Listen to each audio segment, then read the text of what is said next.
Yoo yaashamaa akkam jirtu nagaaf jaallee waaqayyo bakka jirtan hundumaatti isiniif haa baay'atu kun YouTube chaaneelii Boonsaa Addisuu Guuteetii haaraa yoo taatan subscribe gochuudhaan maatii keenyatti dabalamaa viidiyoowwan yeroo yerootti gadhiisnu dafanii akka isin ga'aniif mallattoo beelii banaa gochuun dagatina. Yaada araaraa lubootaaf hiriyoota ijoollee walitti bu'an irraatii darbe. Finni targamne waldaa Makaana Yesuus dirree Naqamtee irra jirra.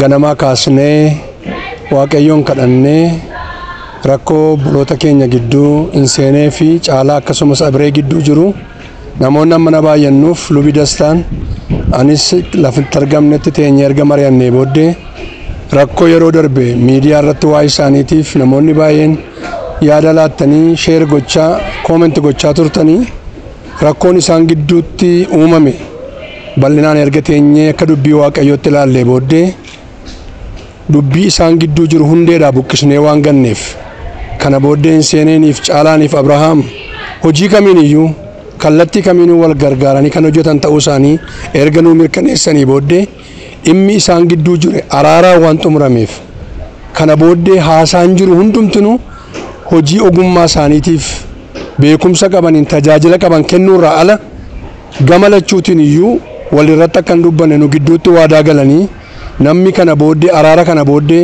jecha biraa jedhu yoo jiraate akka sagalee waaqayyootti kan abaarre ta'uu keenya ibsaa luboonni har'aa jalqabanii jarri kun sadan hojii ogummaa isaaniitiin hawaasa isaanii saba isaanii kan tajaajilan ta'uu isaanii beeksisaa ogummaa waaqayyo isaanii kenneen guddatanii saba keenyaaf ogummaa haaraadhaan akka dhufan maqaa abbaatti kan ilmaatti kan hafuura qulqulluutti kanan ayyamuuf.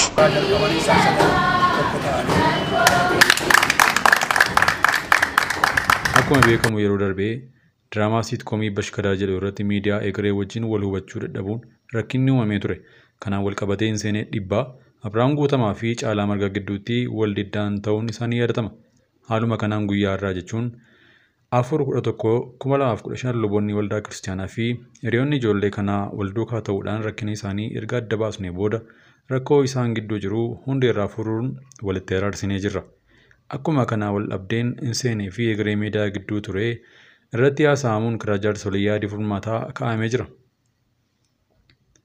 Ijoolleen kun kanaa booddee karaa nagaa hojii isaanii waan itti fufaniif miidiyaa hawaasaa kana irratti namootni ijoollee kana irratti karaa garaagaraa gaddisan yoo jiraatan dhiifama isiniin jecha yaada araaraa madaalawaa ta'een ijoollee kana gidduutti nagaan waan du'eef kanaa booddee yaada dhuunfaa fi yaada jibbiinsaa tokkollee nama kam irratti yoo adeemsisuu kan dhiistan akka dhiistan jaalala waaqayyoon isin gaafanna.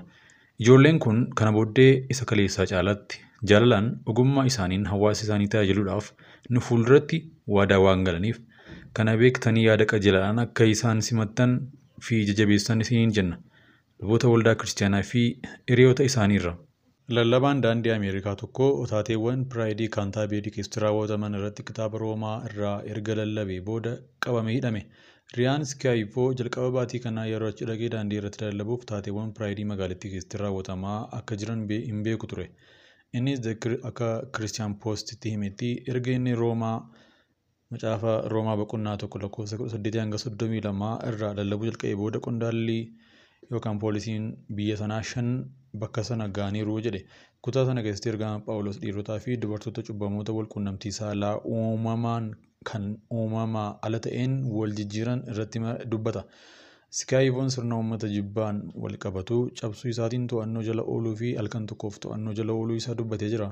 Qondaaltonni macaafa qulqulluu maayikiraafoonii dubbataa fi tiraaktota wangeelaa isaas fudhatanii jiru. Macaafa qulqulluu dhuunfaa isaa kan fudhate yoo ta'e illee qondaaltonni kutaa poolisii keessaa osoo jiruu macaafa qulqulluu akka dubbisu akka isaaf kennan dubbata.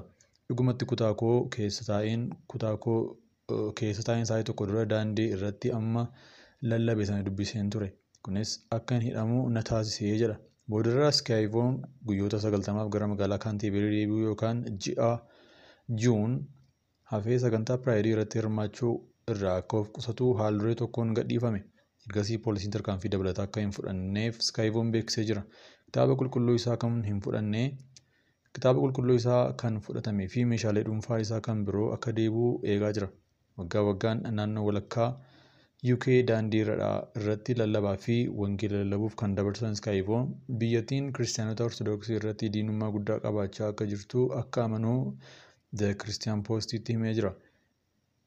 waggoota afran darban keessa UK keessatti daandii irraa lallabaan osoo jiruu naannoo yeroo 25 poolisiin akka dhaabbatee dubbata.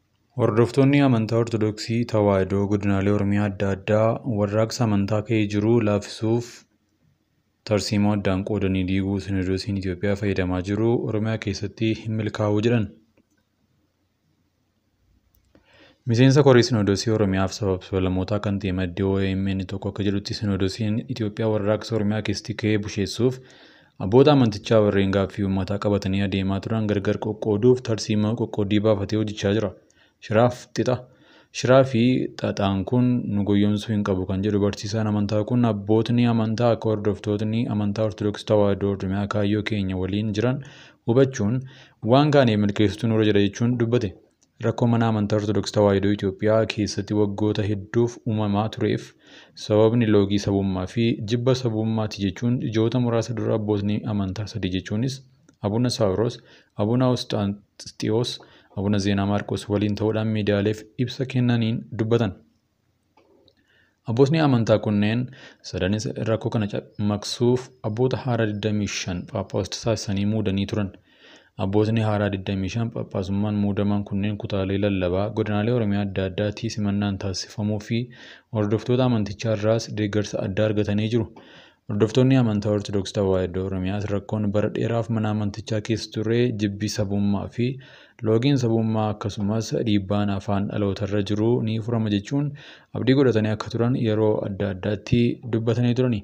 Warraaqsi amantaa maqaa Sinodoosii Oromiyaaf sablammoota jedhuun ka'e kun Oromiyaa keessatti deeggarsa adda argatus mooraa kan biraa keessatti addatu Sinodoosii Ortodoksii Tawaahidoo Itoophiyaa biratti mormii guddaa kaasisee ture. Garee finxaaleeyyii Sinodoosii Ortodoksii Tawaahidoo Itoophiyaa keessatti barootaaf wal ijaaranii ture mormii of qopheessuun doorsisaa fi himannaaf socho'aa ture. Ergasii rakkoon dhalatee bifa jaarsummaatiin furamus waadaan Phaaphaasota Oromiyaa sadan irraa galamee ture. Muudamni abboota amantaa 25 akka hin naqamnee fi gaaffiin uummataa deebii miseensi Koree Sinodoosii Oromiyaaf sablammootaa OMN dubbisee himee jira. Yeroo dhiyoos garuu haalli abboota hangafoota sadeenii nuuf galaa hin jiru kan jedhu namni kun Sinodoosiin Bataskaanaa Ortodoksii Tawaahidoo Itoophiyaa muudama Phaaphaasota 25 ji'oota dura Sinodoosii Oromiyaa fi sabaaf sablammootaatiin raggaasifame kun abboota duraan muudaman keessaa nama 3 qofa fudhachuun abboota haaraa 10 muuduuf akka jedhan akka quba qabu dubbate. Dabalataanis jedha maddi keenya kun abboota Oromiyaa irraa muudaman gidduutti garaagarummaan akka uumamuuf abboota hangafoota sadeen keessaa garee tokko filachuun gara Finfinneef Shaggaritti ramaduuf yaalii gochaa jiru jedha.